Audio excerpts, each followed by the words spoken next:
Kryeministri i Kosovës në detyrë Albin Kurti ka mbetur i heshtur për mediat lidhur me formimin e një qeverie të re dhe mundësinë e zhvillimit të zgjedhjeve të jashtëzakonshme. Kurti ka shmangur gjithashtu komentin mbi refuzimin e ftesës që është dërguar kryetarit të Lidhjes Demokratike të Kosovës, Lumir Abdigjiku, për bisedime konsultive.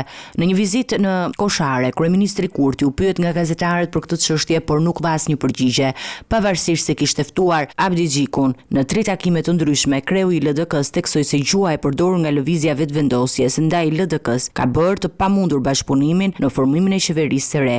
Nga ana tjetër, Kurti ka regjistruar emrin e tij si deputet në Kuvendin e Kosovës ditën e njëjtë si pjesë e procesit formal që i paraprin seancës konstituive të Kuvendit, e cila është parashikuar për në 15 prill 2025. Deputetët e lëvizjes vetëvendosje janë regjistruar këtë javë, ndërsa ditën e premte është parashikuar regjistrimi i deputetëve nga Partia Demokratike e Kosovës dhe Lidhja Demokratike e Kosovës. Procesi do të përfundojë të hënën me deputetët e koalicionit AK Nisma dhe ata të Pakicave.